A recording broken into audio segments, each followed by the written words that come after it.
I am recording in progress. Let's see. Hi, Katambra. How are you? I don't know if you can hear me or not. Let's see who else is on here. Okay. Just us three. I guess we can wait. It's like 5. Right, but one is Marilyn and the other one is her phone. Oh, okay. Her phone, yeah. Mm-hmm. Yeah. Yes, sir. Yes, sir. Want to wait? We can wait a little bit and see if we get in some more of our singles coming on.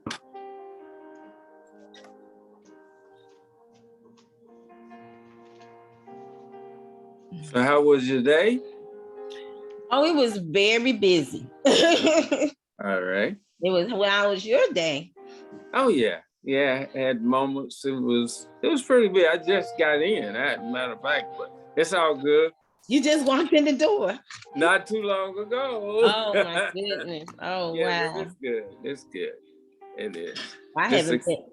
Oh, go ahead. I'm sorry. No, I was just saying, just excited about what we would discuss tonight, and just excitement. Yeah.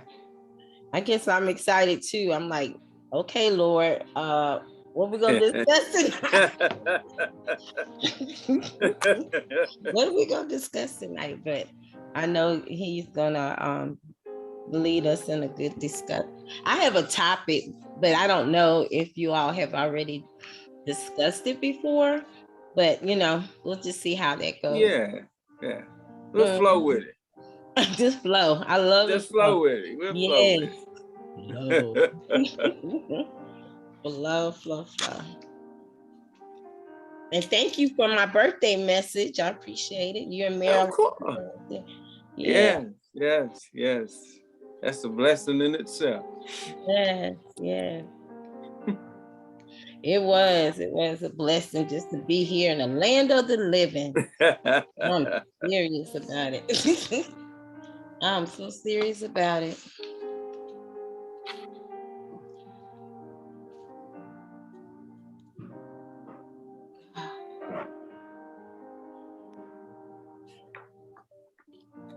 Hi, Cheryl.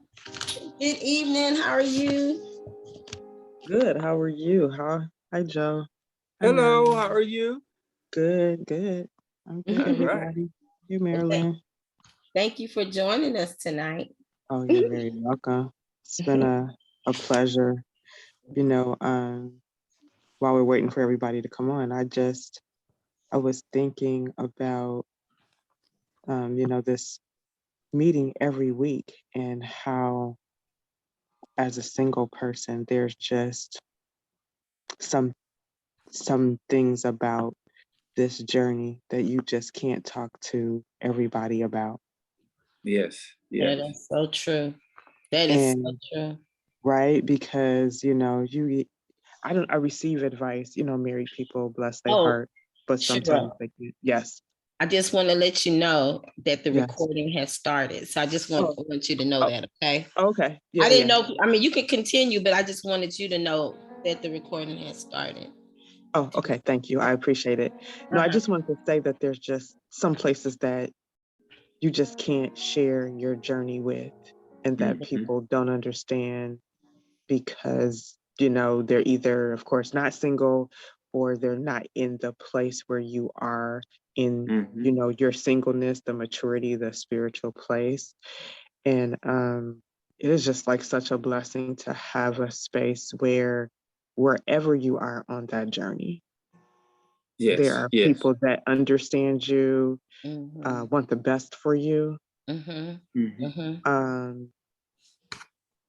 So it's a blessing. It is a blessing. It's a blessing because, just like, I think I got, okay. Yeah, that's a little clearer. I was looking foggy over here. It's a blessing how God, even like how we make a cake or we cook or whatever, and it's a recipe and we have ingredients to make that cake or whatever, that dinner, entree, make it good, right? And so it's just a blessing how you can have individuals that God has created all of us to be, creative and to be authentic in our own self, in our own personality, and how our experiences could be in various different stages of maturity and things that have happened to us, but we can all bring value to each other, and it might not be the same thing, but it's something relatable that we can all glean from. Absolutely. Or we can all build from, or we can all learn from, Yes. because I know Marilyn feels the same way. Joe, I know Joe can say it for himself, but for myself, I don't know everything, and I haven't been through everything. So therefore, I'm in a posture to learn from everyone, and then take, every time I come on, I listen and I glean and I think about it. I think sometimes we have to sit in some things, really sit in it and bask in it and take it in and breathe and kind of process. We call process it. Yes.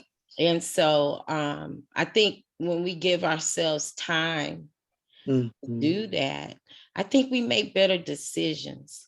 Yes. Yeah. In life, we In make every better. area, in every area of our lives, because I'm realizing that, like, my successes as well as my challenges with singleness sometimes spill over into my work life and Oh yeah. other areas of my life. And so I'm experiencing, like, sometimes God doesn't necessarily help you out and heal you in an area of your singleness. You may get healed in another area that, it kind of transfers over. I don't know. I'm seeing God just move in a different way because of how he needs to speak to you and get your attention, That's right. So anyway, I appreciate this space so much, because I feel like I sometimes am over explaining myself as a single person. And then I'm here and everybody's like, yep, I've been there, or yep, I understand that, or yep, I felt like that, or, it's like, it's a place where you can just kind of exhale and go, okay, this is a group of people who get me even at my worst and applaud me at my best. Amen. Yes. Amen. Yeah. That's good. It's real good. That's really good. And you know what? I was just thinking when you were saying that, the things that we go through, and and we go through that process and we learn a lesson from it. And then today at work, that same, it was like that the same kind of spirit was trying to come back and test me in that area where I had gotten victory. But the thing about it is that when you go through it, you know that thing. You know what I'm saying? It's like you're not gonna trap me this time because I know you, okay? That's right. And I'm already on to you. So therefore, we're not gonna go there where we were, whenever that time was. We're going in a whole different direction, and you guess what? You're defeated already. So, we have to stop some things in the tracks, and so, I just thank God. Sometimes we have to thank God for our challenges. Yes. Because they make us strong, through those things that we go through. We don't want to go through them. They hurt, you rebel, you're kind of going through that war, and you're like, oh, do I have to do this again? Or, do I have to go through this? Yeah. But hey, we got to go through it because we're here on this earth, and we're living, and we got to go through life. Yes, that's and right. so that's what community is all about. It really is. I thank God for this season. Well, I hate, season. This word season is being used so much. I'm like, I'm tired of using season. Okay, give me another adjective. You know, everybody's using season, but I guess this time, like the last maybe 10 years, 8 years, it seemed like in as far as church is concerned, and I believe that the church is starting to really embrace community. Yes. In a way that we should have done a long time ago. And I think we would have had more victories. Absolutely.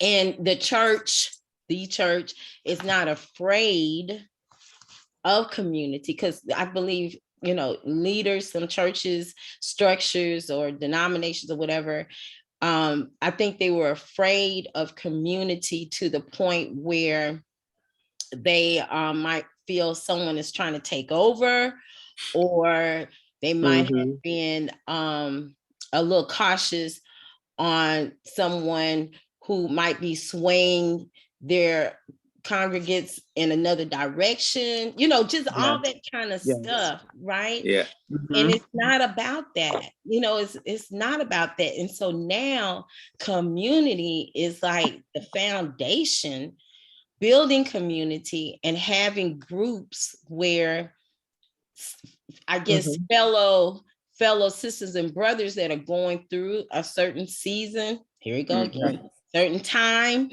of their life, that they can come together and help each other get through it, through God, you know, through the word, through prayer, through fellowship. And you know, and that's a beautiful thing, because then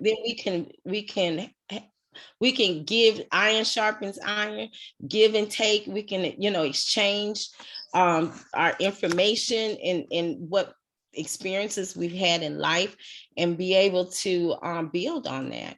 Yes. And so community is very, very important, and it allows you to serve at that level, you know. It does. I think what a healthy Christian looks like. Yes. Because I speak for myself, I'm sure for other people, there's unhealthy Christians. Yes. You know, with unhealthy advice, you know, and they put unhealthy pressure on one another about things. And you know, you have to be a healthy Christian in order to be a healthy spouse. You know, and that's what eventually makes stronger marriages, and stronger marriages make stronger communities. You know, it just continues on, right? So it does come back to that sense of community. But I think since I have been here, I've been able to see how unhealthy I have been, but I also know how to put the stop to a healthy Christian who doesn't know how to handle where I am. You know, here we go to, like you said, the season, but I'm in a season where I'm trying to be the best and healthiest single Christian that I can possibly be. Not perfect, but, you know, striving for that. And everyone's not striving because they're not comfortable in this space. Right. But guess what? They're panicking and scared, and they're frightened in this space, and they're hurt in this space. You know what I'm saying? Yeah. But listen to this, because okay, so I think in every situation we come to, like in a community environment, we're going to have some people who are balanced and some that are not so much in balance. But the beautiful thing of that is that you have those who are in balance that can have the discernment to know how to strategically kind of mentor, if you will, mentor those to be imbalanced. And that is, I guess, the beauty of multiplication. You know, because that's what I mean, that's all I want to do. Not so much multiply me, but multiply Christ. That works through me, right? And so if you could, that's why I love small groups. I love small groups, because if you can impact one person and change the trajectory of their mindset to think differently from a negative to a positive situation. And they go and influence, I love the word influence, someone else, and they that multiplication goes, and you can help more people that way, more sisters and brothers to be free that way than being in the pulpit.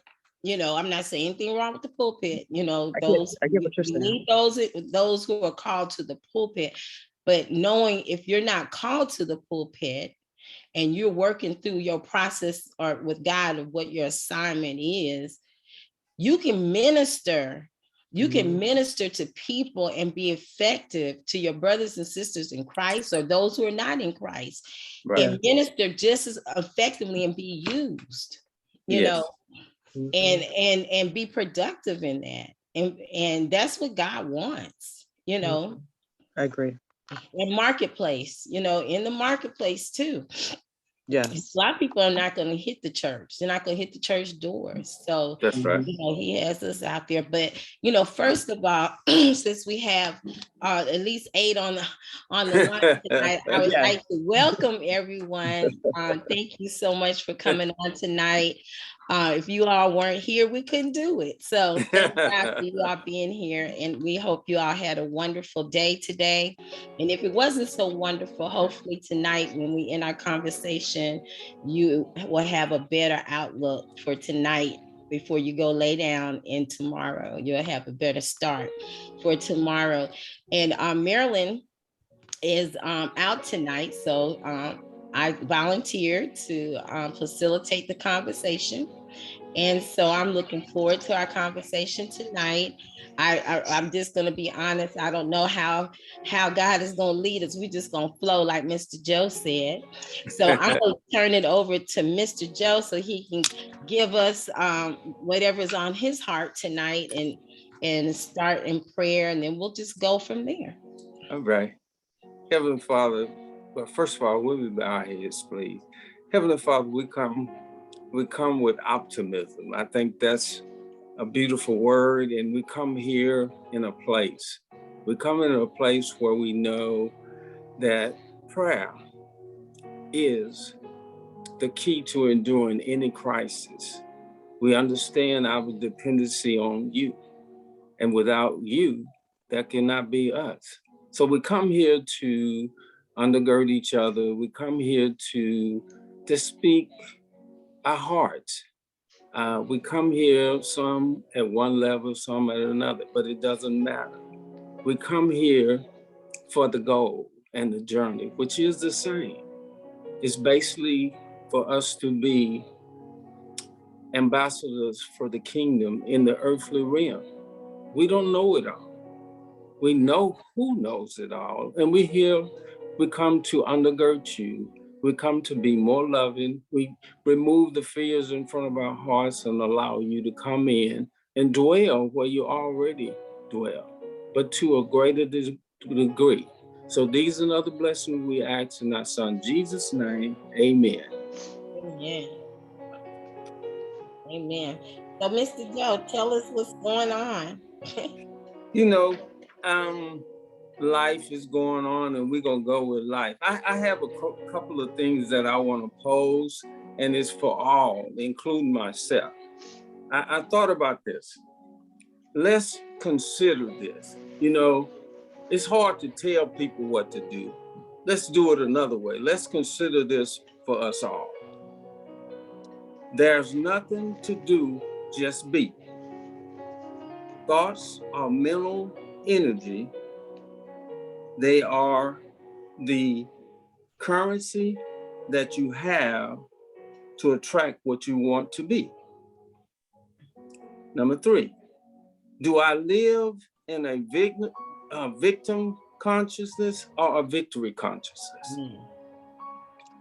Do I enjoy the adventure of finding myself through losing myself? Number 5, is wisdom the life that I embrace for my sake? Those are just some questions to pose to oneself. as we come into this place. Oh, that's good. That's good. Wow. That's something to think about, isn't it? Yeah. It's just thought-provoking. And I think we have to ask oneself, where am I in this maze of life? I think we said it earlier to some degree. You know, we all have, we all have a curriculum, and we all have tests and exams. Not at the same time, but we will. And I think when we come here, we're able to not fix everything. We're here to offer, maybe this will work. You know, I often say people don't need more information, they need answers that work. And we're just gonna put some answers out here that may can touch somebody's heart and move them in a direction. Yeah. And that's really the gist of why we come here. That's just my thoughts on that. Yeah, we're not here. We're not here to give all the answers or here, but we want to just give an alternative of maybe a suggestion or a thought or maybe some advice from experience that maybe it could help somebody else. Yeah. Because we don't want to be dependent. We don't want nobody to be dependent on us to provide answers, right? Right. We want them to make their own decisions. So, yeah. Anything else, Mr. Joe? No, that I was just. Got something else. I think we have to also say, we don't have to get it all, but because we need to know that we are already all. You already got. You already have it all. You don't have to get it all. It's just going within oneself and the discovery of that true self. And that's not the psychological you. We're talking about the conscious you. I often talk about that, but that's what I'm saying. You don't have to get it all. You're already that. It's already in us. It's already in us, yes. You just need to tap into it and live from the love in your heart. I know I say that often, but I think we keep saying that we'll start to live that. Yeah, that's good because I'm just going to tell this little short story, and it was something that really impacted me and changed my mindset about what's inside of us. And before I moved back home to Texas, I was living in the Washington, D.C. area. I was in Maryland, and we had to go. My daughter was dancing for a Black History Month program. So we went on Fort Meade, Maryland, is the military or Army base. And they have a school there, which is the media school that services all the armed forces. And media meaning anything artistic like photography, film, painting, as far as using acrylics or oils and charcoal. It was just all kind of creativity. They had a newsroom there, because they do have television like overseas. If any of you have ever been overseas, been in the military, they have AFN, Armed Forces Network. So they have these soldiers that come through that school before they send them out into their permanent assignment, their first permanent assignment. But anyway, we were there in that school. And so the sergeant major did a tour for us through the school so we could see all the various areas of the school as far as the film and television and all that stuff. And so they had like a whole bunch of different pictures like down the hallway and different types of art form from the students there. And so I stopped and I asked them, and I said, these are absolutely breathtaking. I said, now how, excuse me, I'm sorry, my allergies acting up. How does the military determine someone's creativity based on the tests that they take in order to determine what different function that they would go in to the military, based on their score and everything. And I said, how do you determine artistic abilities? How do you determine if you can draw, or if you can paint, or if you can sing, or whatever? And he said, they don't, it's no way they do that. They come to that school and they learn how to paint, and they learn how to do whatever. They don't come with, some of them might come with some of that knowledge, but most of them have no knowledge about that type of form of art or of creativity. And so the Holy Spirit spoke to me after he said that, and the Holy Spirit said, it's already in you, Faith. Yeah. And so it was like, what? It's already, it has to be already in us. For someone to come into an environment and they've never painted before, and if you saw some of those paintings on the wall, you would think that they have been doing this for years. Yeah. And they do that in a couple of weeks, just, going through the 2 months or whatever that the term of the course. But to see that type of creativity and come together, and they never had any training, it's already in us. So, hey, it's already in us. What he tells us, or what he assigns us to do, he wouldn't assign us something to do if it wasn't already there. Or if we don't have the ability, if we feel like we don't have the ability, he's definitely going to direct you to the resource in order to get what you need. Oh, that's okay, Shelly. We just started. So you're not late. But it's just amazing. It's just amazing, that God has done, and what he has done, through his son, and the son leaving the Holy Spirit to lead us and guide us in all truth, and to be able to use us to the degree that we desire to be used, because we have to lean in that direction in order to do what he has called us to do. If we don't receive it, if we think that we don't have the ability, or we don't have the skill, if we don't have the knowledge, or if we feel like some of us, I know I've gone through a season in my younger years when I wasn't really confident in certain areas, so it's in us, y'all. We just have to just do it, just have to make up our mind that, and it might take, it might not be overnight, but you have to start doing the work, to do what God has called you to do. And he will also honor your vision and your dreams. And he will take care of you as you are taking care of what he's asked you to do. He will always have space and give room for you to do what you desire to do in your heart, according to his will. Yeah. So I hope everyone had a good day today. And I wanted to kind of throw something out tonight that we can discuss, or one topic. And if you all want to talk about something else, that's fine. We can just talk on this and then move on to something else.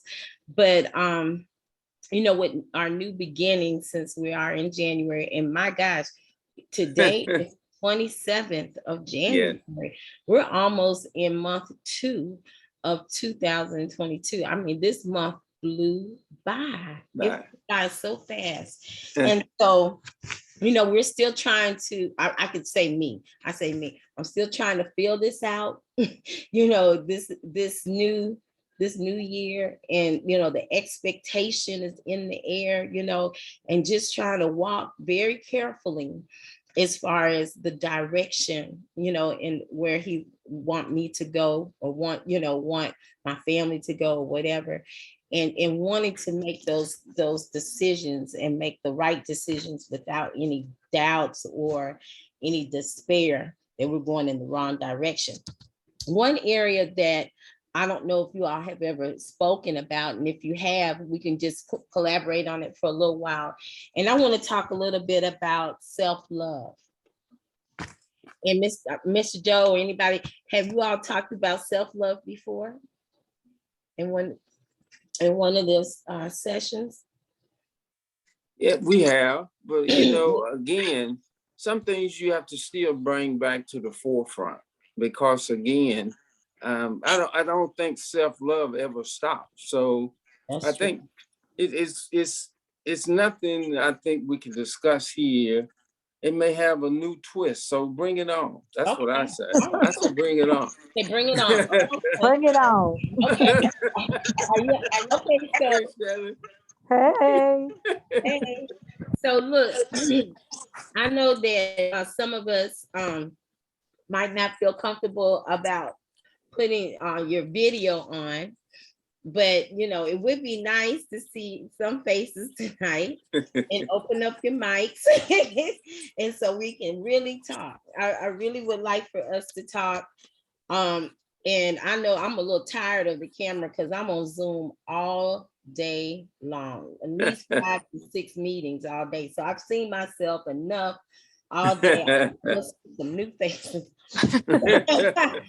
Hey, Miss Robin. Hey, there she go. There you go. Good to see you. Let me see. Beautiful. Can I see any other See y'all too. brave sisters and brothers? Let's see. I know Dale might be at work. Hey, Dale. Hey, Tamika. Hey, Fabiola and Catambra and Shelly. Sure. Okay, well. Listen, I'll come on in just a minute. I look a hot mess. Hey. Hey y'all. Look, No, I was trying to. I'm here, but I I'm know you working. here. I am working at home on a couple of employee things. So I'm here listening. I may not be on camera looking like I'm working. Hey, Right. put that smartphone and come on. No. You don't want to see this stress, but like I said, I'm doing employee reviews right now. So I'm typing and thinking, but I'm listening to y'all because it's keeping me calm. It's keeping me in my because honey, you don't understand. I do understand. But I have a deadline, so I have to get it done tonight. But I'm here. Okay, I understand about employee reviews because I have 14 on my team, 14 folks. So I know about reviews. So you can only imagine. And then you gotta write them too, right? Yes, okay. I'm over here typing and trying to think and listen to y'all, and I'm like, "Ooh, boy, if they only knew what I'm going through today." But I'm here. Okay. Okay, I'm gonna shut up now. Okay, so we're gonna talk about a little bit about self-love. Okay. And I know that self-love, that's another buzzword you hear now about, you know, love yourself, self-care and all that. And that's wonderful. But it's, you know, years ago, you would never hear about that, you know, about taking care of yourself, self-love, especially women, because we always, if we have family or children, we always put everybody before us. Yeah. You know, if you're, especially if you're a nurturer, you're always looking out for your, you know, for others before yourself. And, you know, in self-love and self-care is important, you know, especially for our emotional, our, you know, spirit, our soul, and also our body. And I know for myself, I had to like take a pause and say, look, Faith, I hit that reset button. That's the name of my coaching platform, is Reset Your Life Today. You have to make that decision when you know you need to reset something and hit that button and do it. So I hit that reset button and I said, why am I allowing the issues of life change my life to the point where I'm not taking care of me, to the point where other people in my circle, if it's family, friends, or whatever, their issues are now embracing me and becoming an issue for me? Why do I feel like I need to be in that, you know, because it's not mine. You know, sometimes we start having ownership of other people's issues that are not even our issues. We start embracing other things that we don't have any responsibility of that. We didn't even do that, or we didn't say that, or we didn't have any part of the decision-making process to whatever the situation is. So it's like you have to take control over that. I did. And I said, look, close the door. Sometimes you got to cut some people off. And you have to take that time and devote it to you to make you a better person, make you a better woman, to make you a better man, to make you, show up. We have to show up and be that holistic person that God has called us to be. And it's important because I don't know how many of you desire relationship or desire, to be married, or the desire to be married again or whatever. But if you're not whole in yourself and you don't care about yourself to the point of making some changes, then how are you going to be able to show up and be whole for someone else? I mean, someone else who's going to be a part of your life, real close to you. And so, we want to be as whole as possible. And so one question was asked, I don't know how many of you are familiar with Clubhouse. It's the new social media app where you go out there and you hear conversations. They got 5,000 rooms going on with conversations and what have you. And so I was in one room, it was a relationship room, and they asked, do you have to be healed in order to have a healthy relationship? And, you think about that. And I don't know, I mean, as far as what my personal beliefs, I don't know if you have to be 100% healed, because we're constantly going through so many different things in life. I don't know if there is a total healing where you say, I'm healed, and then life hits you, and then it might be a situation where you might not be healed then. But does that stop you from having a relationship?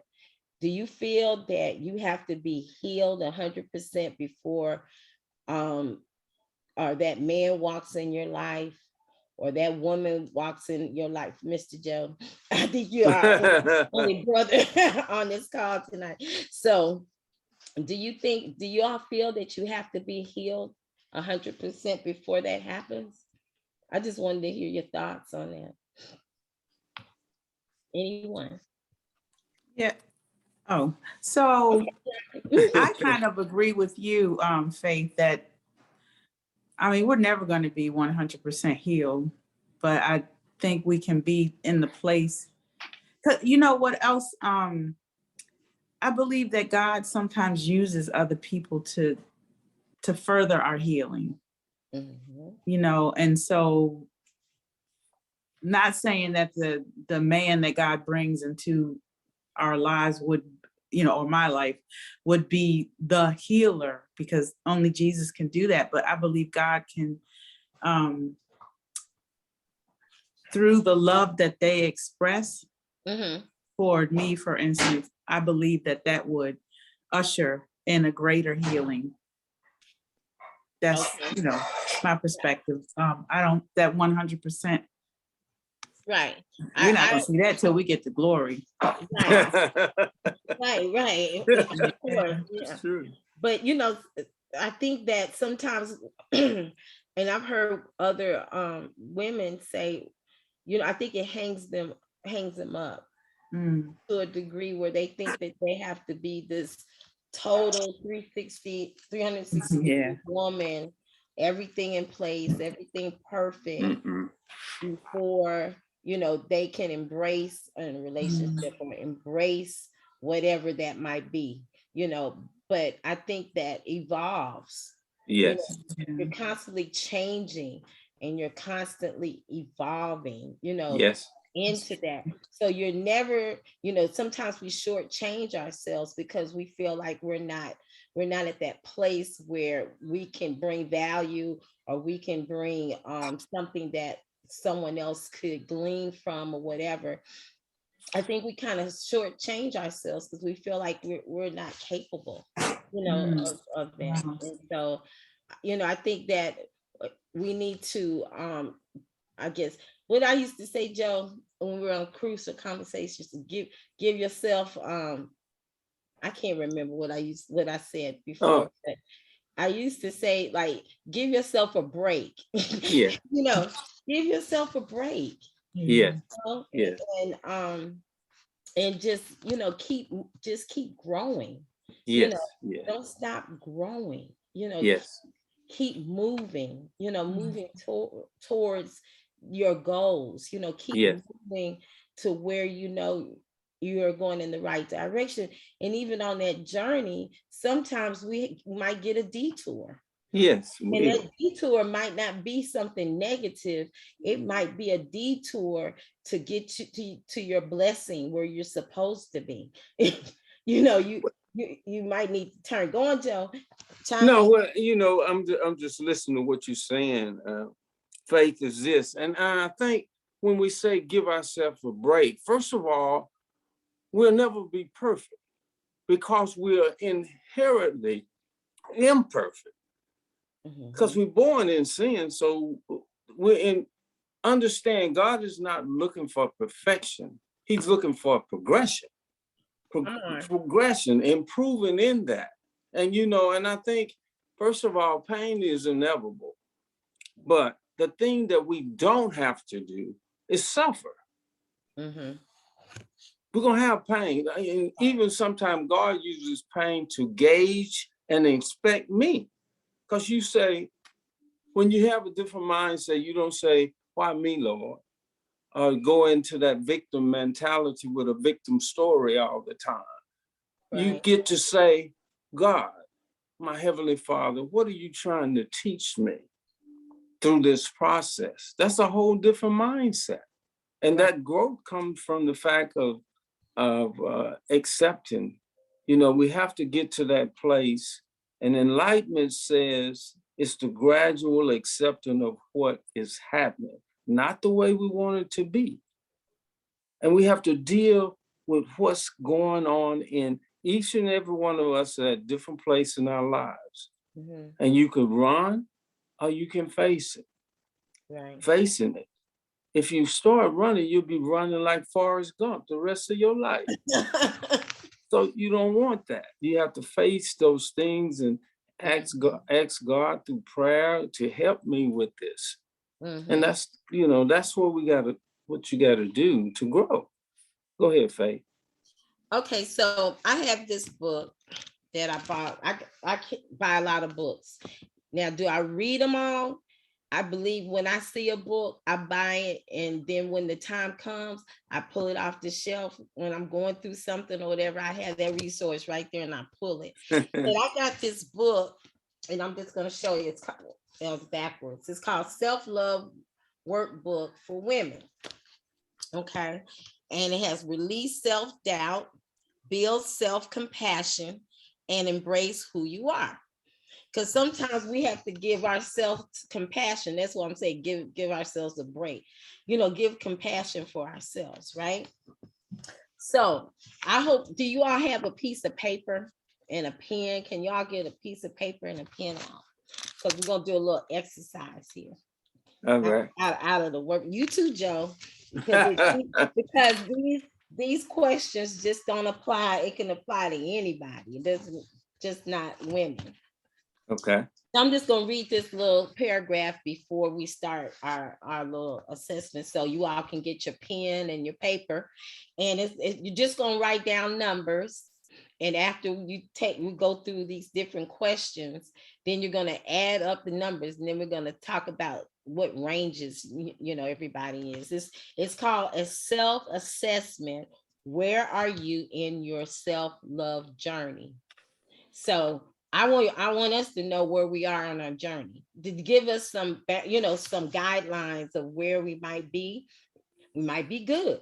We might be in the middle, or we might be at the beginning, but at least we'll have a gauge of where we are. Okay. How self-love can change your life. Truly loving yourself can transform your life on so many levels.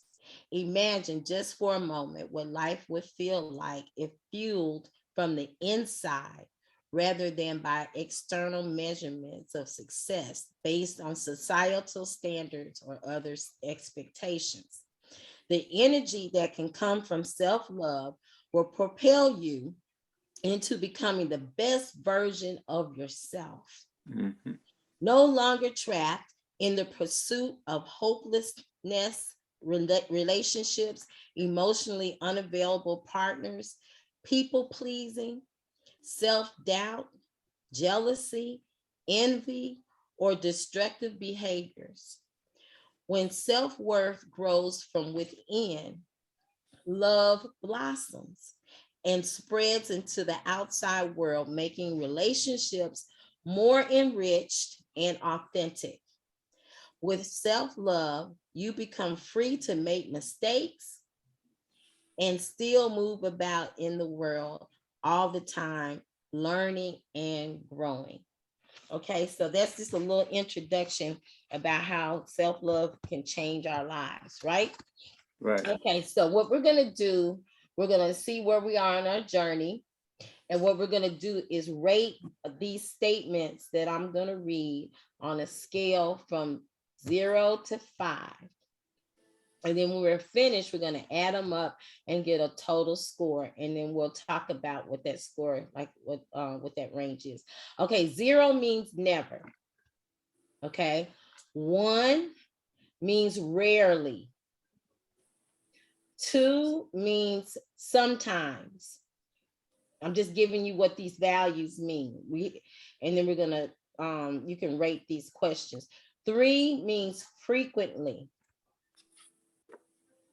4 means most often. I'm sorry, most often. And 5 means always.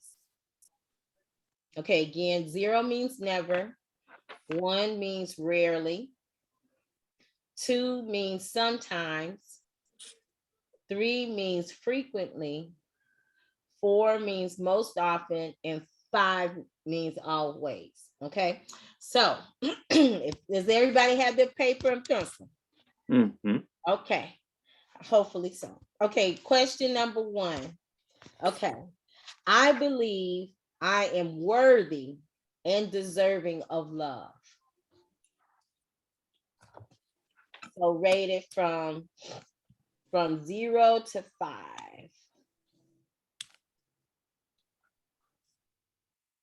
And I'll read it one more time. I believe I am worthy and deserving of love. Okay. Number 2. I believe I'm special.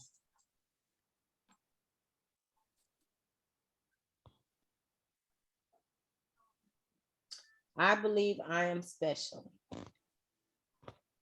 Okay, let's go to number 3. Tell me if I'm going too fast now. Okay, number 3. I believe I am, excuse me, strike that. I believe I have a purpose for living. I believe I have a purpose for living. Okay. Number 4. I am able to communicate my needs and wants.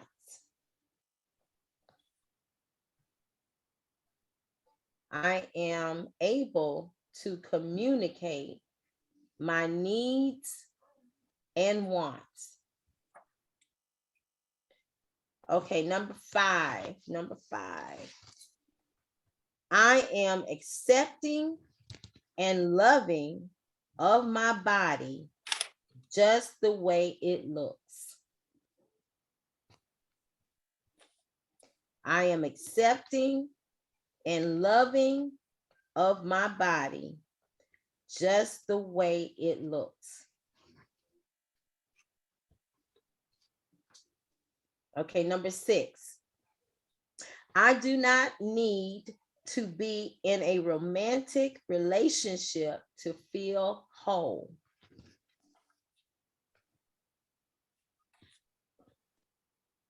I do not need to be in a romantic relationship to feel whole. Okay, number 7. I think it's okay to make mistakes and not be the best. I think it is okay to make mistakes and not be the best.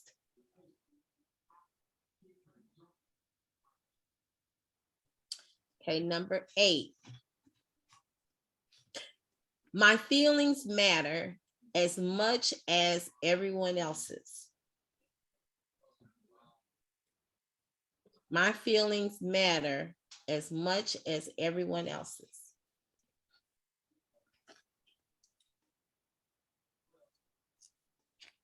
Okay, number 9. I place equal importance on my feelings as on other people's feelings. I place equal importance on my feelings as on other people's feelings.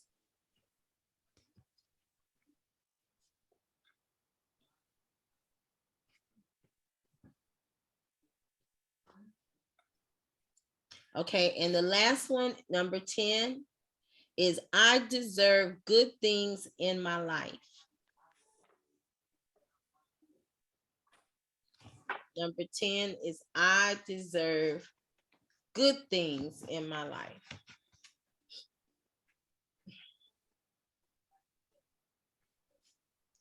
Okay, so now what we need to do is total up your scores from the 10 statements, and then get a total, and then I'll give y'all a couple minutes to do that, and then from there I'll tell you what the ranges mean from the total score, and then we can discuss it a little bit. Some of y'all's thoughts from your scoring.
You all let me know when you're finished. I don't want to rush you.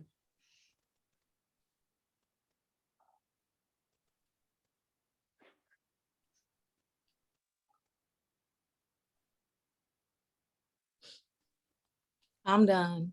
I'm done. You're done? Okay. I'm done. Robin, you done? Okay, let's see. So Shirley, you're done. Put on my glasses so I can see what I'm doing here. I can't see nothing. I don't even know how I added up without my glasses. I need to go get mine, shall we? Fabiola, are you done? Yes, ma'am. Okay. All righty. Okay, Tamika, are you playing? Are you playing with us? I'm typing. I'm sorry. Okay. I'm listening. I'm Okay. listening. Okay. All right. All right. I'm gonna take these nuggets though, I tell you, but I'm listening. Okay. I just don't want to not include you, so I know what you're doing. I understand, honey. Don't worry. Okay. So our scoring. Okay, so I'm gonna start from 40 to 50. You have achieved a wonderful sense of self-love. Keep growing and loving yourself.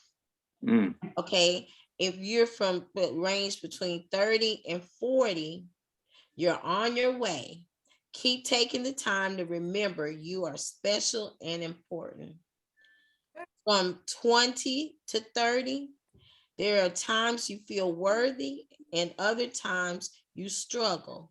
Keep working and believing in yourself. If your score is from 10 to 20, you struggle to feel worthy and loved. You are in the right place to learn how to love yourself. And I don't think anybody's from 0 to 10, but I'm just going to say it anyway. 0 to 10, it's time to build a new foundation for you to develop self-love. Keep reading, and or in the book, of course, and you'll deserve it. So if you all don't mind sharing your scores, I bet most of y'all are probably in the highest range. I think most of y'all are probably 40, 50, 30 to 40. So, Mr. Joe, what did you get? I scored myself about a 48. What? All right, now you almost got. What about you, Robin? 36. 36. Okay, that's cool. Yeah. 36. Okay, what about you? What about you, Shelly? I'm a 39. See? 39. Mhm. So we have, this is a good balance for a conversation. You know, Yeah. you don't want everybody to be at one place. Okay, what about you, Fabiola? I am 29. 29. Okay, see, we got all these different ranges. Cheryl, what about you?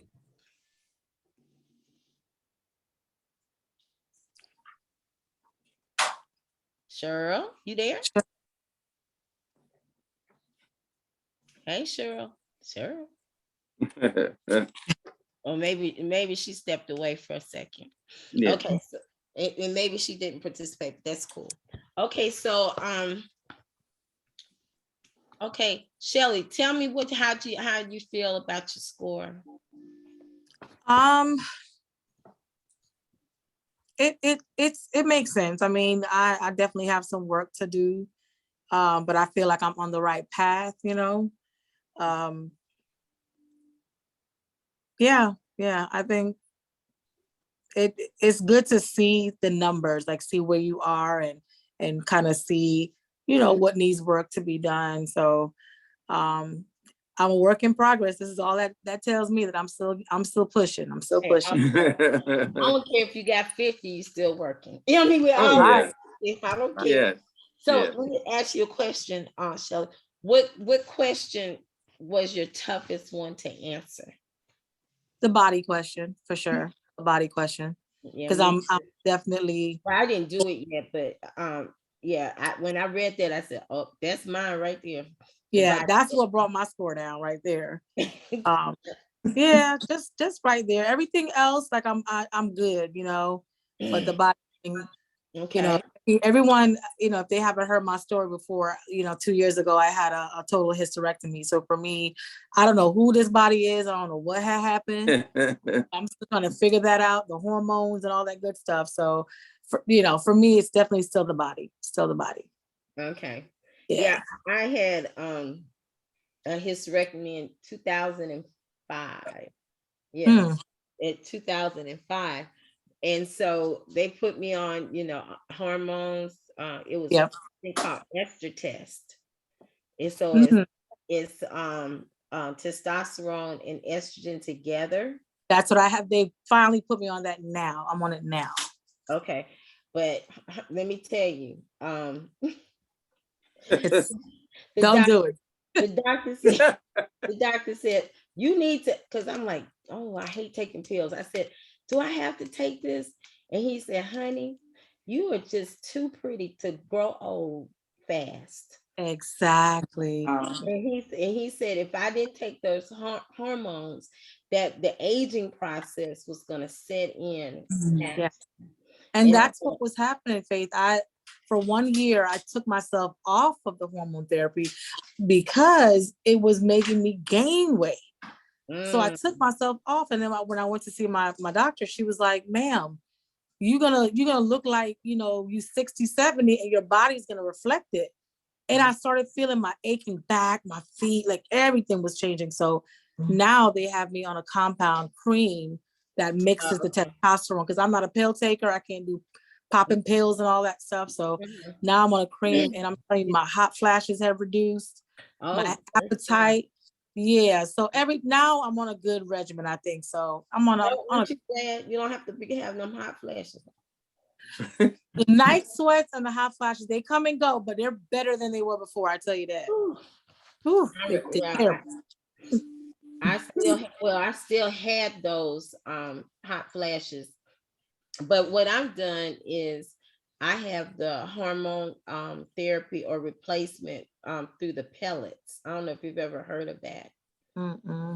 Pellets, where they insert the pellets in. Oh, that was my next. Yeah. Now I remember. And they check your blood levels, and then whatever the imbalance is, that's where they put into the pellet, and then your body will excrete what it needs naturally, and you don't have to take pills or anything like that. And I just, oh God, I love it. Yeah. That's supposedly what this cream is. This thing it's made from at a special pharmacy where they compound. They took my bloods, and now literally this cream is my hormones that I'm putting back. So in your body. I don't know how they do it. I love science. I love it. I love it. So we'll see, a couple months from now how I'm doing on it. So I'm gonna try the pellet next. I think she mentioned that to me, and I thought it was kind of weird. I'm like, I want them to be injecting me. It helps with your mood swings. It helps with your energy. Yeah. It also helps with your weight. I mean, it helps, your weight to lose weight as well. Well, let me go back to her on that. Pellet. Okay. Yeah. You can read, they have a lot of information out, on the internet. You can read about it. Even men get the pellets. Oh, okay. Look at Mrs. Joe. Mrs. Joe, Mrs. Joe don't need that. Yeah, it helps with your muscle, building muscle mass. It helps, energy, fogginess, mood swings, and other things. I'm gonna say other things. Other things. Yeah, so it kind of takes care of a lot of stuff, those, and you can get them, inserted, and then when your body uses it up, they'll do another insertion. So yeah, so you check it out. So enough on your hormones. That helps our self-care, right? Miss Robbins, what was your score? 36. 36. How you feel about your score? Well, okay, so some of these were like, ouch. It's like, ooh. But I feel like that's about right. I'm on my way, because I would say in the last probably 5 or 6 years, some things have changed. God is, really showing me who I am, and I've started to embrace that. Yes. And just really embrace who he made me to be, Yes. rather than what other people have told me that they think I am. Right. And you're okay with it, right? You good, huh? You're good with who you are. Yep. That's good. So, and I would say too, was number 9 about the body? No, that was not. Wait, that one was number. That was 5. Number 5. Yeah, that was my low one too. But I'm working on it. I've, started working out and everything, because it's just, I want to be the best temple that I can be for, That's great. So, so I've started a lot. And then, so what was number 9? Okay, number 9 was, I place equal importance on my feelings as on other people's feelings. Okay, that was low. That was low. Uh-huh. That was low. So Okay, that's cool. Yeah, that's good. You like to take care of other people more than yourself? Well, I don't know that I like it. It's just kind of natural. You know, matter of fact, I was just spending time with the Lord, and it was like he brought it to my attention, like, okay, so when it's time to pray for myself, just let's take prayer for example. I find myself still praying for other people. Yeah. And not saying what I feel or what I want, or, you know, so, and I was like, wait a minute, that's not, you know, what blessings am I missing? Because I'm not asking for me, you know? So, how did that prayer shift? Huh? You supposed to be praying for you, and then it shifts on somebody else. Exactly. It was like, what? Yeah. But I think, you know, just if I may say on that, I think it's just removing the fears in front, and you allow more of him in. You said, well, what was that?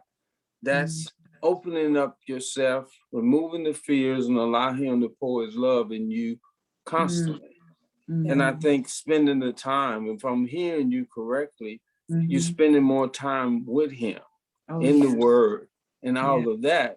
And it takes that spark and turn it into a chunk, if I may say it that way. And you just start to expand, and things come up out of you that you didn't know was there, because he's operating in that place, that heart. Removing the weed and doing the seeding. That's what's going on. And the more time you spend, and I ain't saying I'm an expert on this, that ain't what I'm saying. I'm just saying these things happen though when you start to open the space to allow him in. Even in the prayer, what I was talking, let him come in and abide where he's already lives and do more. I mean, you become such a loving vessel. You like, wow, what is going on? It's him happening in you. And you allowing that love, removing the fears, and allow him to dwell. Yeah, that's good. That makes sense. That makes sense. Yeah. And it's commendable. I mean, it's commendable for you to pray for others. And even in your trying to, you know, pray for yourself, you're still praying for others. That's what God wants us to do anyway. Yes, so to do it naturally and to do it without thought, that's even awesome in itself. So I wouldn't, that should not be your lowest number. That should be, you know, definitely something to be proud of, because there's some people that are just self-indulgent, all about themselves. God, I want this. God, I want that. But you're out here, you know, praying for other people. So don't look at it as a bad thing. That's actually a commendable thing for me. I have to be intentional sometimes to pray for other people. They have to be on my mind, and it shouldn't really be. We really should be praying for each other all the time. So that's true. Yeah. But on your mind, when they come to your mind, I think that's when you should pray for them. You know, because we never know what they're going through at that moment or at that time. And you know, you can pray for even people you don't even know. Right. You know, just come on your heart. That's just a part of intercessory prayer, you know, in that intercessor and interceding for others, you know. And that's big to be an intercessor, because you're giving up your heart. You're giving up everything, and you're praying for those that you don't know or you do know, and you're praying for needs, you know, they might need, even though you might be in need. You're putting them before yourself. Yeah. So okay, let's go to Fabiola. So where I scored the lowest was what you just described. I think what Robin just discussed about number 9. Yeah. So for me, comfortable with letting my needs be known. I usually know my needs, but I'm a kind of, my mistake is making the expectation that the person is paying attention to me as much as I'm paying attention to them. So let's say, for example, I'm giving an XYZ. I would automatically assume that you're going to be the same way, and I'm not always going to necessarily verbalize or articulate that. So for me, it's probably giving them the benefit of the doubt for a little too long. And by the time I come around to realizing it ain't ever gonna happen, I should have walked away eons ago. And once again, that's my need not being met. So for me, I expect that person to have the emotional intelligence to be able to be like, hey, I haven't done that for her, or she hasn't requested that. It would be nice. Let me offer her that instead of forcing her to articulate it. Okay, that's good. That's good. And you know, all this is just and self-development and just coming, you know, to the realization of where we need to, you know, make that balance, you know, to be a little bit, have a firmer foundation about who we are and what our needs are, you know, as individuals. And that's okay, you know, that's okay. And as far as, you know, when we know if we're trying to make our body more healthy or temple healthy, I really like what Robin said. She's doing, you know, her routine now, exercising. Joe, he's an exercise. Probably all of us are somewhat some type of, you know, do some walking. You know, what are some things that you all do that you are helping your body become better, or a better temple, or a more healthier temple? Eating more plant-based for me. I'm just trying to honestly stay away from the meats. And when I do, but I try to make sure it's lean. You know, it's not, it's just a healthy portion of meat, but more vegetables. I mean, I've been really on my Tabitha Brown kick, like that lady, every video she posts. I follow her on Facebook, YouTube, wherever she is. I think her story resonated with me because my body was in so much pain. And I kept saying, where is this, you know, pain come from? And I remember listening to her story, and she's talking about that's where her journey started, was she was just in a lot of pain all the time. And she decided to do plant-based or vegan or whatever. And the pain just went away, you know? Right. So just doing more plant-based. I think our body was designed for that, really. Yes. Back in the day, in the Bible, they didn't eat fried chicken, fried this, chitlins. They didn't eat all that. You know, our bodies weren't designed to eat all that. So more plant-based for me. I'm gonna get the exercise in there, but for now, for me, it's just I want the pain and I want my body back. So I'm just whatever I put in, I'm gonna make sure it's you know, plant-based. Yeah, but don't you agree that it's a lifestyle change? It's a lifestyle change for real. But you know what? I was already doing it without even doing it. It's the funny thing, because I really eat a lot of vegetables and I love cooking them and the freshness of it. It's just thinking of new recipes now to do with the vegetables I usually eat anyway. Right. And just, you know, not having to have a piece of meat on the side, you know, with every meal is not necessary. You know what I mean? I don't know. It's working for me. Yeah. So, go ahead, Joe. I was going to Shelly, are you drinking a lot of water, Shelly? A lot of water. I love water. Yeah. I mean, hot, cold, lemon, no lemon. I'm a water. Yeah, that's good. Yeah. That's really, my skin so good. Yes, absolutely. Yes. About it.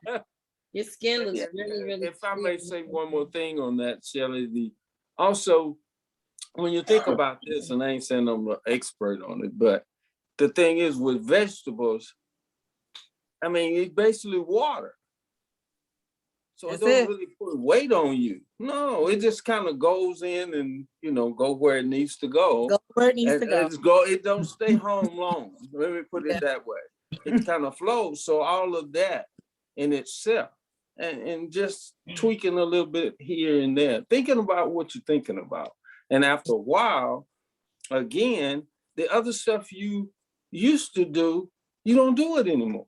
It just flows. It's just natural. It just flows. Yes. And it's consistency. Yeah. And you'll gradually see things shifting. Yeah. I mean, that's just a thought, but it works. Yeah. Yeah, I tell people I'm vegan-ish. Yeah. Or Presbyterian, right? No. I feel like chicken. I feel like having a little piece of rib, but for the most part, there's so many plant-based meats. Oh my gosh, that are so amazing. You wouldn't even know that you're eating a vegetable or a plant, and it tastes like meat. You know? Yeah. Yeah. It's a mind thing. I'm telling you, this thing right here. Yes. Yes, it is. We went to Burger King the other night, and my grandson ordered what is it called? Impossible Burger. The Impossible Burger that tastes like a burger.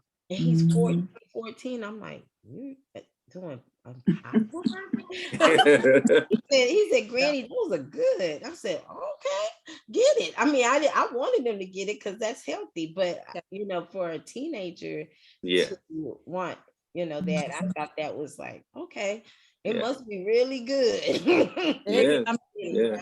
It's all about the seasoning, the sauces. That's really what it comes down to. I mean, you can get the right seasoning, the right combination, and put it on that vegetable. You just swear you eating some fried chicken. So And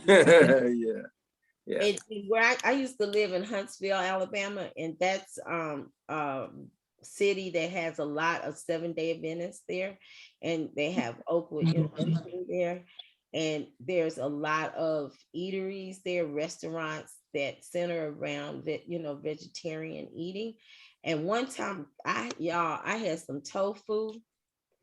Yeah, it's good. Not tell me that stuff tastes like chicken, okay? It stuff tasting just like chicken. And so it's a lot of, you know, different tricks, I guess, how they are different ways they cook, you know, and vegan. And so it tastes really good. I mean, it tastes really good. But see, I don't have nobody cooking for me. I don't like to cook. I've got out of that since my kids are grown, you know, and I'm not a cooker now. So it's hard for me to cook a certain way, you know. And I just get a bowl of cereal, be done with it, right? Not the grown. You were grown woman eating a bowl of cereal. I mean, I would get for dinner if I don't feel like cooking something. I'm sure I'll go and get my honey bunches of oats. and I throw some almond milk on there and it'd be just as good. The almond milk, that's my thing. I love me some almond milk. Oh yeah. And oat. Have you tried any oat milk? Oat milk is good. It's very good. Well, we're gonna need you to cook, Miss Faith. We're gonna need you to you know, look, I can throw down when I want to, okay? But I'm just not, you know, I'm not in it right now. So, you know, my heart is not in cooking. And maybe, you know, the Lord, that's one of those changes I need to do. I need to work on that. So Fabiola, what's your you have anything you're doing as far as your body or doing anything different? I should, but I'm not. Okay. I've gotten comfortable with my weight, even though I am overweight according to my BMI. And I know that, to me, I guess because I don't feel the discomfort yet, I'm in a comfortable spot, but I do know that, you know, of course, as I'm getting older, if I'm not making the changes now, it's not going to happen. And there are clothes that I would like to fit in, and I know it's probably unrealistic at this point without some drastic changes. So I think for me, it would be sticking to the incremental changes that need to occur. Yeah, it has incremental changes. Yeah, because the age starts, you know, sneaking up on you. And I'm just gonna tell you, Sunday I turned 62. No, ma'am. Yes. Oh, we're the same age. Oh, all right, come on. What? High five, honey. Yeah. Why do y'all look so young though? What are y'all doing? Wow. It's Jesus. That's all I can say. Yeah. Because I'm I telling agree. You said 62? Like 6'2"? 6'2", 1960, 1960. Yes, ma'am. Wow, you guys look amazing. Well, Yeah, thank you. 59 for me. Give Oh God my the glory. God. Give God the glory for that. But you know, with this 62-year-old body, and have a little pounds that not little pounds. I'm let's see, I got 30 more pounds to, well, maybe 28 more pounds to get to my goal. Okay. But I started maybe 35 pounds ago to where I am right now. So I've lost about 35 pounds, and I got 28 more pounds to go to get to my goal, to that the first goal. But Yeah. I know I've changed intermittent fasting. I've been doing for several years. Yeah. So much so now I don't even get hungry. I have to make myself eat. Now, I mean, I've gotten to the point where I used to eat after 12. Now I'm eating after 1. And I might just eat one meal, you know, for the whole day. But I try to snack, you know, hummus or something like that in between, you know, that type of thing. Not the 6 meals. I don't think I can eat the 6 small meals a day that they, you know, they recommend. But I do 2 things for me as far as in the physical, you know, exercise. I started about 2 months ago. I've been rowing. And so I go to, you know, like they had a spin classes, you know, spin class. Well, I go to a row class, and they're stationary rowers that you row. You sit in this thing, you sliding back and row and pulling. And it's a whole group of us in the class. We have goals, you know, as a team. And then you try to, you know, get your goal, and you have sprints and what have you. So it's like 45 minutes. And you row maybe 15, 20 minutes, and then you take a break, and then we go and do weights, you know, 3 weights. And then you do that for a couple minutes, you get back on there, and then you do some more rowing, and then you get off again, do some more weights. So they might do crunches, or they might do planks or whatever, you know, on the floor, might do something, then get back on the rower, and then you're in about 45 minutes. I'm almost, my first goal is 50,000 meters. And I think I got 40, maybe 41,000, somewhere in there. So I have a little way to go to get to 50,000 meters. And so I love it. I mean, I really like it. It's challenging. But the thing about it, what I like about it, it works 86% of your muscles in your body. And it's low impact. You're not running, you're not hurting your knees. You're just pulling, and you're using your legs, you know, and you hit your legs, and you just pulling, you know, pulling in. And so, and you're using all your muscles in your back, and, you know, so it's just like a full workout, but it's only 45 minutes. So I said, I can take 45 minutes out of my day and do something for me. Now, I don't go every day, but I try to go as much as I can. And then the other thing I do is I play pickleball. And that's it's tennis. Huh? It's tennis. Well, it's not as strenuous as tennis, but it's a lot of fun. I think it is. I think it's a lot of fun, and you get to meet people out there. It's really sociable, you know. And I know Tyler, I don't know where everybody lives, but I know in Tyler is a couple of pickleball courts, you know, in Tyler too, that I don't know exactly, you know, when they're open all the time, but I do know that they have some. So that's what I'm doing for me in regards to, you know, trying to make my body more healthy, you know, to live here, stay on this earth a little longer, hope prayerfully, you know, do what I'm doing, but having fun doing it, you know, Yeah. enjoying it. So that's another thing that I do. So Miss this is Cheryl back. Cheryl, are you here with us? I think she might have dropped off. Yeah, Cheryl might have dropped off. Okay, I didn't want to not include her. Okay, so Fabby, we got Robin, we got Fabby, we got Shelly, and Miss Tamika, she's over there doing her thing. So, okay. So what other things do we do for self-love, or do you all do for self-love?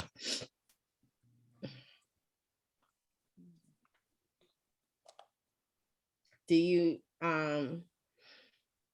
you do any special, like do you read, or do you journal, you know, your thoughts and how you feel, or do you go get a massage, or yeah, you know, what special things do you do for you that you bring love to yourself? I try at least, well, definitely once a month I do the nails, the feet, get my nails done, get my feet done. That's a must. I think between that chair that they put you in that, you know, does all the little shaking, and I pay for that extra pedicure because I need them to go hard and just, you know, just I think, and leading into this whole single dating thing, just having someone touching you. You know, you don't get that when you're single a lot, because especially if you're a Christian too, you know, you don't get a lot of male, you know, touching and stuff like that. So for me, that's where I kind of make, you know, get that kind of, other than my kids, my dog, you know, everybody, you know, family members hugging on you. But sometimes you just want somebody else to just rub you a little bit, just touch you a little bit. So that's my little self-love. They could paint my nails any color. I think just that natural, that touching, that massage that they give you, you know, I have really bad feet. So just have somebody else just get in there and just massage it. I walk out of there, I swear I feel like I spent thousands of dollars. I feel so much better letting all that stress out. So yeah, just, you know, pedicure, manicures.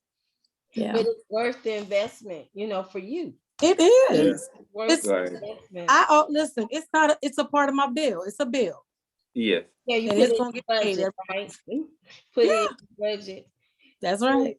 So Fabiola, do you do anything extra? I think for me, going back as far as I can remember, there is no substitute for sleep. That is priceless to me. And I, you know, even the past couple months, I found myself very tired, and I will not dispute. I will not negotiate with myself. It could be 7 p.m. Once I find myself leaning into the land of Nod, I put up no argument, no fight. I love it. So you go into glory real fast, huh? I do, and it might not be the prettiest sight, but it is what it is. So I just let myself go, because I think sleep is one of those things that sometimes when you're going through stress, sometimes when you're going through difficult times, the only thing that can alleviate your burden other than prayer is sleep, and waking up being refreshed, or just taking a mental time out. And to me, I get that with my sleep. It doesn't always happen often, and it's not always quality, but when it comes, I don't fight it. Right. And we do need, I mean, sleep is so important. I think that it helps our body, especially if you're trying to lose weight. They say sleep, you get the proper sleep, that would help, you know, even in your weight loss journey, and getting that quality sleep. Now, for me, I have my sleep patterns are a little different. I'm trying to go to bed. I have my phone tells me, has a little chime, it's bedtime. And I'm like, it's bedtime, right? One thing for me that I'm trying to get out of is I had the TV on all night. Me too. And and that's not good. It's not. It's not good, because I know it's been times where I might be dreaming, but it's really I'm hearing with this TV. Yeah. I'm on the news or whatever, and I wake up and I'm like, did I dream this? Or I was hearing what the TV was going on, and really you're not getting good sleep. You No. know, with the TV on and all whatever is going on. And really it's just like a pacifier, because I'm by myself, you know, and it's not a noise, it's a sound. And you know, that's what I do. And so I need to turn it off. But I did do a test. I tested myself. I turned it off one night and I did get better sleep. You do. I woke up better, refreshed, and I said, okay. But sometimes I fall asleep before I turn it off. So I get caught up in anything. You know. Get you an Alexa and have uh-oh, she's about to talk. Sorry. Get you and just let her know, you know, play I play rain music, rain sounds or wind sounds. That way you have that sound, but it's not, you know, TV. It's not playing, because those if that's going in the background, your mind is still going. It's not shut off. And so you're not really getting good sleep. So when you wake up, you're still, you know, you might be mean and angry because you really didn't get no good sleep. And so and then also set your TV on a timer. If you know you're gonna fall asleep at a certain time and the TV's on, set it for like 12 o'clock. So at midnight it shuts off and you're already asleep at that point. Right. So it'll automatically shut off. Yeah. I was 10 minutes after I laid down. I was probably me too. I lay down, that's it. Ready. I have the movie ready to go. Oh, I'm gonna watch this movie. I'm gonna watch this series. 5 minutes in. Yeah. Right. Yeah.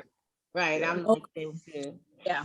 So Rob, what else do you morning do you do anything other than exercises? Anything you like to do? I don't do a lot, but I like quiet. I really enjoy, I guess I'm one of the people introvert, and I get refreshed and I get energized by just kind of pulling away. And I journal, I do write, I journal. And so I really just, not that I go inside, I love quiet. It doesn't noise doesn't bother me, but for me, that's just where that's my way of self-care. Okay, that's great. Pulling away.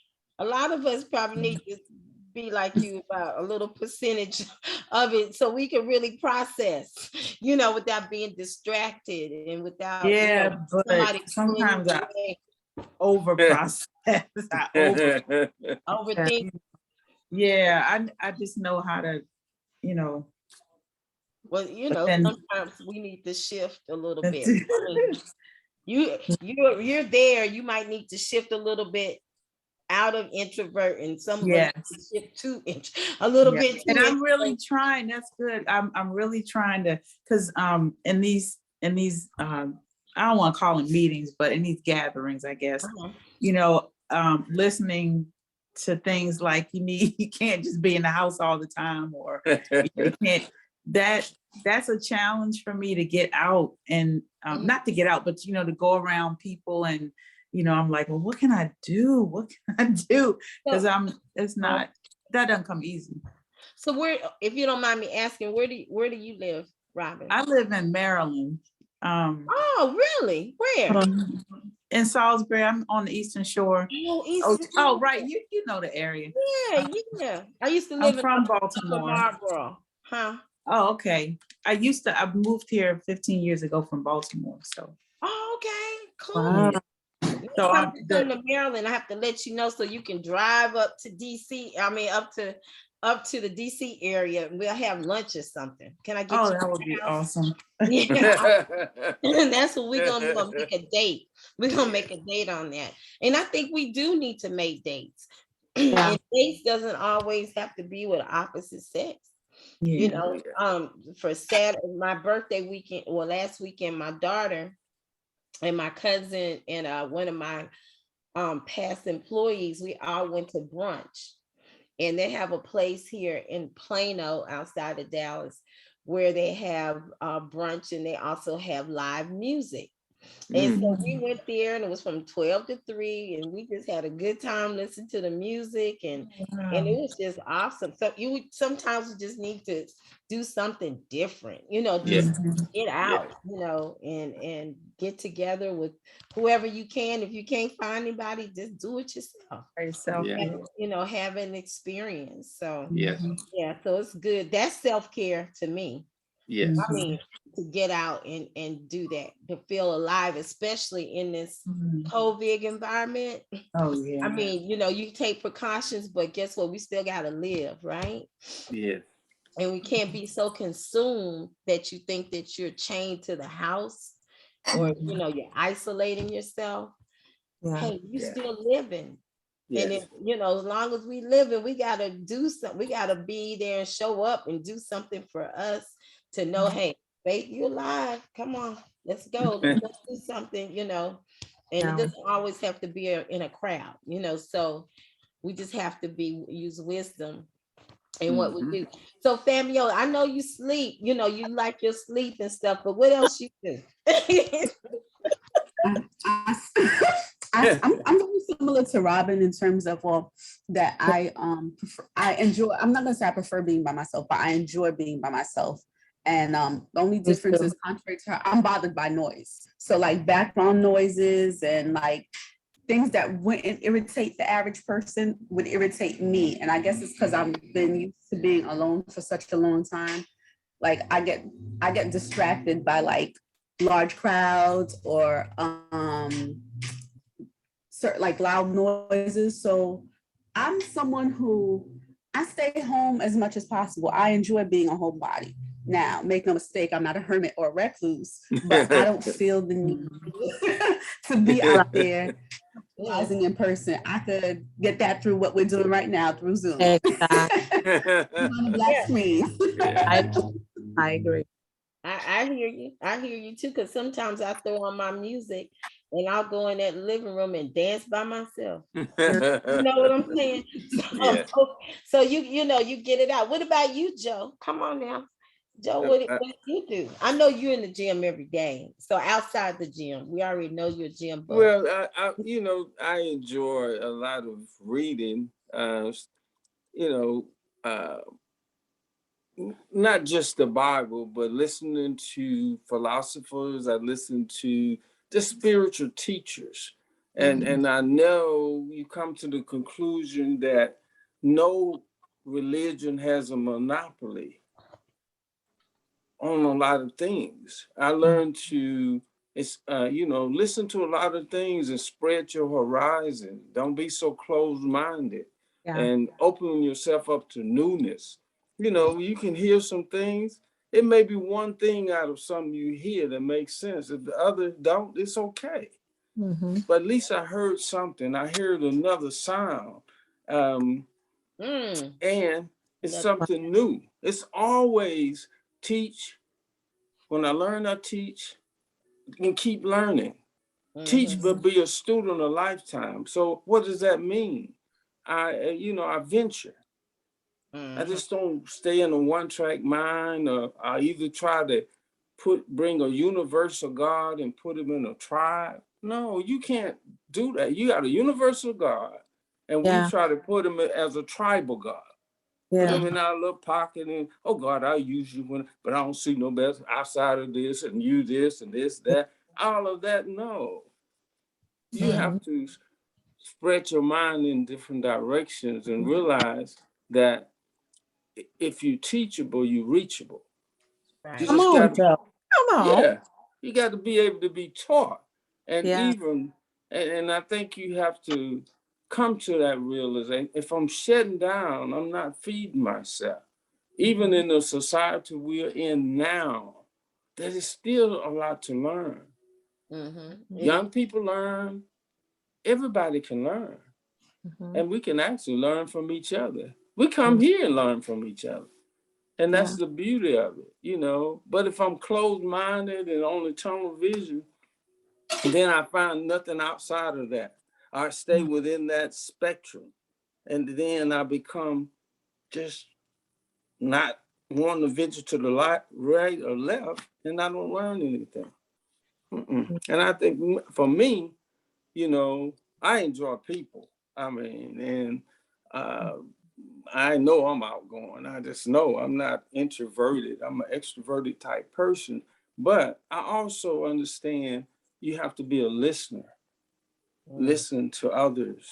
You can share things, but don't be able to listen, because leaders are listeners, learners, then leaders. You got to be able to listen to the other person. Listen to their hearts. That's what I say. I give them time. When you listen to their hearts, you give them time to express what's on their heart. And before you know it, we're gelling. We're meeting in the middle somewhere. And that means everybody's growing. I just think, I like the growth factor. Yeah, because you don't limit yourself in any type of thought process. You're open to read and learn of other thoughts or other ideas, other people. Right. You know, and then you have a better, I think a better foundation for conversation. You know, with you do. different people, you know, because we are all, you know, Christ, we don't just have a certain type of people that dealt with everybody, right? So I think that, you know, sometimes, and I'm not knocking anyone's you know, Christianity or whatever, but I think sometimes we can get so caught up in speaking, you know, the word all the time in every conversation, where someone who doesn't know Christ, they might not understand your language. Right. Yeah. You know, because they've never, you know, they might have never had the experience to some of the lingo that we use on a consistent basis in regards to our Christian walk.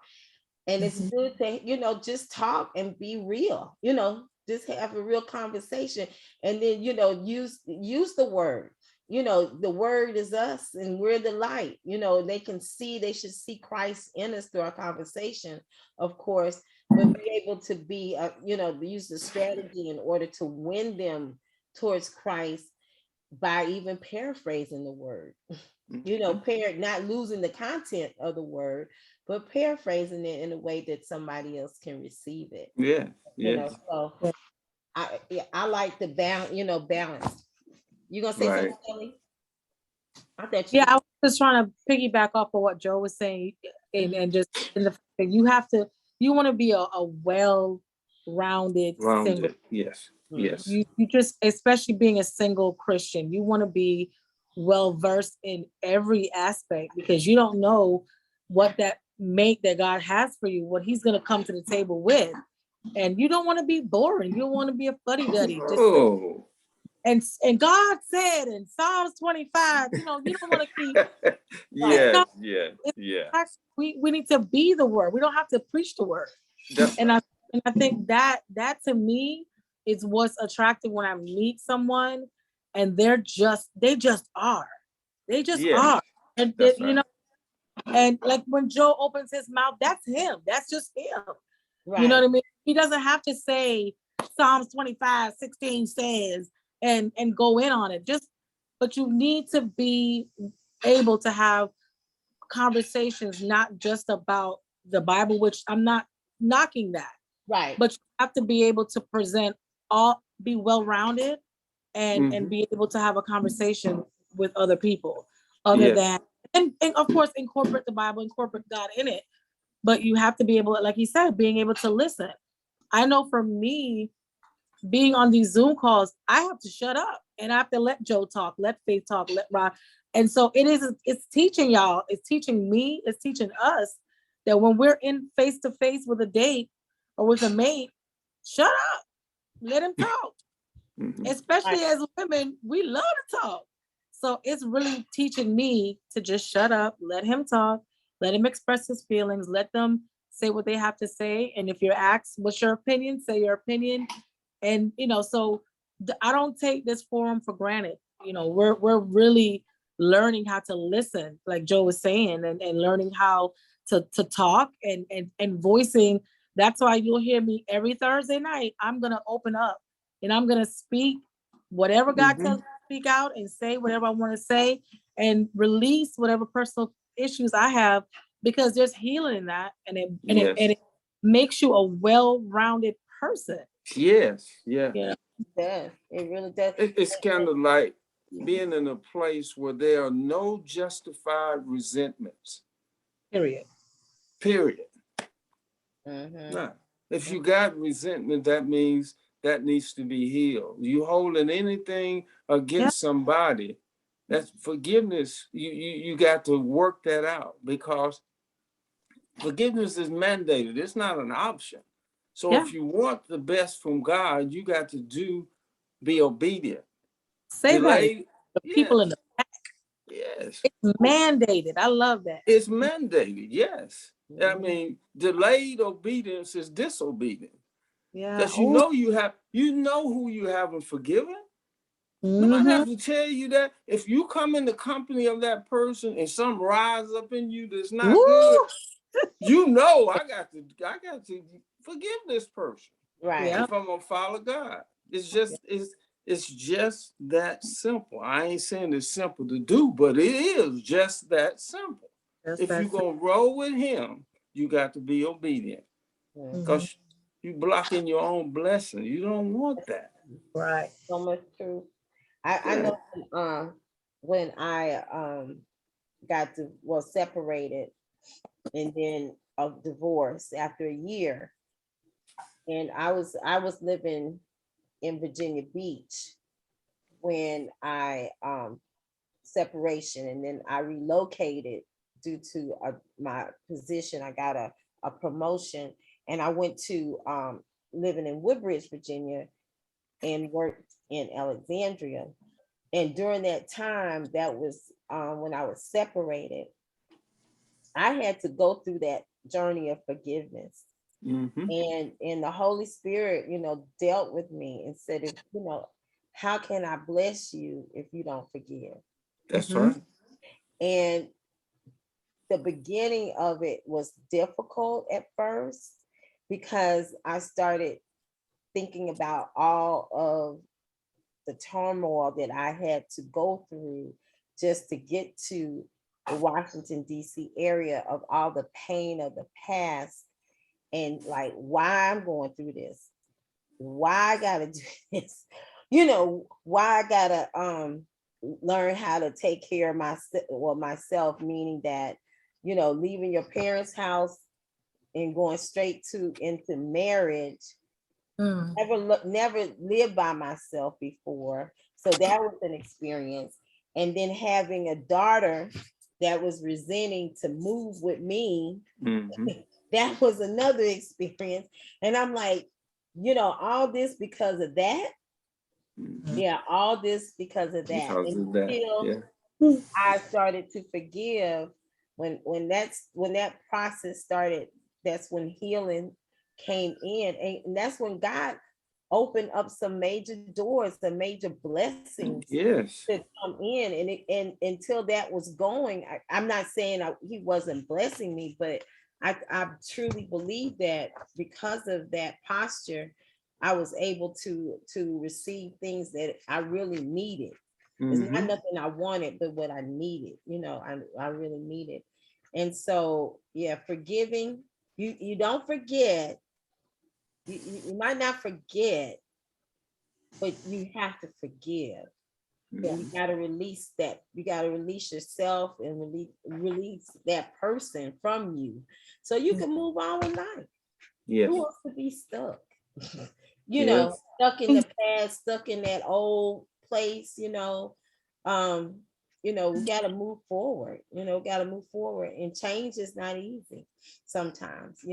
Especially I think for me, the older I get, change. I'm like, oh Lord, do I have to?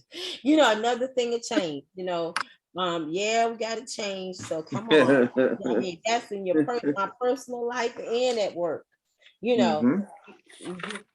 Change is inevitable. Yes. So that's just something that we just have to work on, and keeping our heart, clean. Give me a clean heart and renew the right spirit within me. Yeah, our heart, it's where the issues of life, heart. And so, and that's something we got to work on all the time. It's nothing you can say, okay, it's done, and Right. everything is okay. We have to constantly work on those areas, And so, I was reading in my little handy dandy book here, and it was really a good little area, little section about, and I started thinking about this, planning your self-worth garden. Since we're talking about self-love tonight, your garden, and how, we all know, how plants grow, and some of us might have a green thumb or green hand or whatever. I'm not necessarily in that vein, but some of you might love gardening, might love growing, getting your hands in the dirt, yeah. But before we plant a garden, we got to get that soil right. Yes. We got to get those nutrients in the soil right to receive the seed, right, that you plant in your garden. And so, I think what we're learning and what we're embracing on a day-to-day basis, we're gathering seeds to plant, seeds to plant in our garden. Yes. And with that, we have to take care of those seeds, because seeds are very precious. Even now, taking it out of context, I mean, some areas don't even have grocery stores anymore. They have to have community gardens now, where they don't even have land. And so I forgot what it's called, but hydro something, where they're growing vegetables from seed, water, and it grows up like a vine out, instead of having it in the soil. And so the seeds that we have are so precious, because when you have a seed, just like you cut an apple, and then you get to the core and you have those seeds. It's just not an apple, it's an orchard. I mean, if you plant those seeds, yeah, it will grow into a garden or orchard, or whatever that vegetable or fruit is. So seeds are important. So just think about it. What seeds are we planting in our garden? Are we planting the right seeds? Are we planting seeds of love? Do we actually love ourselves? Do we ever hug ourselves? Because Shelly was saying, it's not many times do you get touched, but sometimes we just need to touch ourselves and just give ourselves a hug. Yeah. That's self-love, if you have that human touch, and making time for ourselves. Plant a seed to do that, or plant a seed for vacation. Do a stay. I love staycations. Oh Lord, I just came off of one. I just came off of one Sunday. I'll do a staycation in a minute. Okay, give me a nice hotel. Close the door. Hey, TV, book, whatever, and just be me. Staycation. Do those things that you maybe never have done before and experience. Meeting new people, just having conversation or fellowship. Plant those seeds, and also care in our character, those seeds to build in those areas, like when we went over our assessment tonight, those areas where the score might be a little low. Plant a seed. Yes. Say, hey, I'm going to increase this score. And what I can do is type up those questions and send them to Marilyn, so she can send it out to everybody, so you can go and do it after you worked on a little bit, and then reevaluate it, and see where you are, or either just look at those questions or those statements and just, kind of see where you are right now. Because I think a seed to affirm yourself that you are growing. We need to plant those seeds, you know, that we have what it takes. We have to tell you, we have to pat ourselves, like David encouraged himself daily. Daily. We need to encourage ourselves in all areas, you know. We need to be confident, you know, in who we are and where we want to go. And sometimes that takes, you know, taking a course in an area somewhere, something you want to do, or if you're changing career fields, or if you want whatever, you can take a course online, and you know, you can take different, you know, different things to build whatever you want to build. If you want to start a business or whatever, there is a lot of things you can do online, even in this COVID environment, that you are still growing. As long as you're still growing, then you see progress, you know, because we're constantly transforming and evolving, you know, into where we need to be, you know, and it's just being settled in where we need to be, you know, making those goals and then adjusting those goals when needed. So that's right. So, you know, I really appreciate you everybody coming on tonight. Fabiola, thank you for showing up. It's important when we show up, that consistency. We never know when, you know, you might hear something or miss something, but we do have a replay, so that's wonderful. And also thank you, Tamika, for staying on. And I hope you got some value just by listening tonight. Okay, I want to say yes. Yes, I've been listening to everything, and I've taken away from that some of this stuff I needed to hear while I was typing this review on this one, because honey, relationships, communication, I need to be more well versed on certain on certain personalities, and I'm trying to let's just word it in a way to where it doesn't come off personal. They can still see. Yes. And I just and while y'all talking about self-care, I over the last couple of months have not done my thing, which is Hot Works, and that's my self-care. And I'm just over here listening to y'all, and it's a motivator. It's like I don't care. I need to find some time to go back to Hot Works because I love it. And I've let, you know, certain employees drain me. That's why I'm over here taking my dear time on wording certain things, and I'm listening, taking these nuggets, and it's a perfect matter of fact. I might need y'all when I'm doing the actual review after this review, you know, the conversation, you know, about it. So I maybe I need to just listen to this recording before I do it. But y'all, I thank y'all for all y'all's perspectives on things and how y'all, you know, handle things. So I am here listening, and I appreciate y'all for being patient with me just being nosy. Hey, you're part of the family. You know, you're part of the family. You never can be nosy. You're a part of it. Okay, because I sure ain't sharing. I'm just listening. That's okay. That's okay. Sometimes, like Joe said, you gotta be a good listener. Good listener. So a good listener when you taking it in, and so you gained from it. You got. I sure did. Thank y'all tonight. And I want to say thank you to Robin. She's the first one that came on the camera tonight. So thank you, Robin. And I appreciate everything that you said and bringing value to the conversation. And my brother Joe, as always, we thank you for always showing up, especially just coming in the house and from, you know, from where you came in the house and boom, there you are on the camera. So we really appreciate you as well.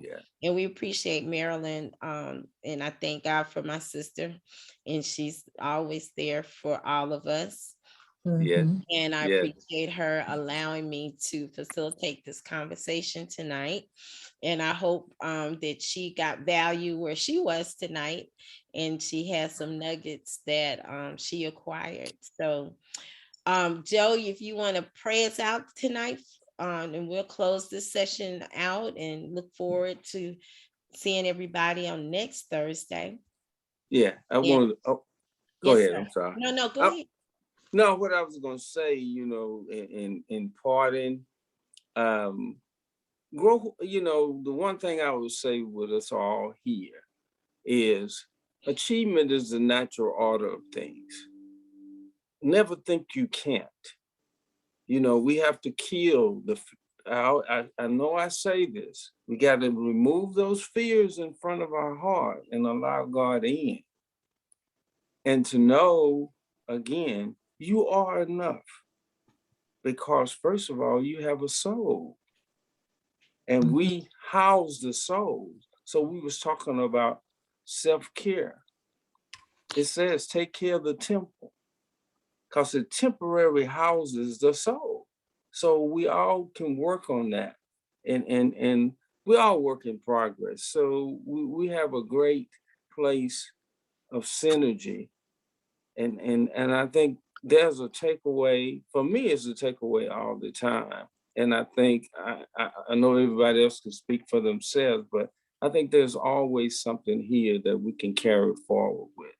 So with that said, I was glad to be here tonight and look forward to be here on other nights with God's blessing. Amen. So yes. And so with further ado, we will call it a night. Heavenly Father, God of gods, we just like you to come in and just dwell. Yes. Dwell where you are and come in and to dwell more. I think for each and every one of us here in the company of, with hearts open, minds open, to just get to know you and to be the person you want us to be. Let us know we are unique. We are not a carbon copy of nobody. Just be the person that you want us to be. And with that, your uniqueness, dance to your own music, whatever that is for you and others. You don't have to explain. Father, if you tell me to dance, I'm dancing from you. I'm like David. I dance to my own beat, march to my own beat. And if I'm not harming anybody else, it's okay to be who you say I am. With that said, these and other blessings we say in thy Son, Jesus' name. We want to live from love and forgiveness, and by some means be forgiven. Amen. Amen. We'll see you all in February. Right. Yeah, so we're passing to the next month. So we'll see you next Thursday in the month of February. So have an awesome week and just be blessed. All right. Goodbye, everybody. Bye-bye. Bye, Bye-bye. Bye.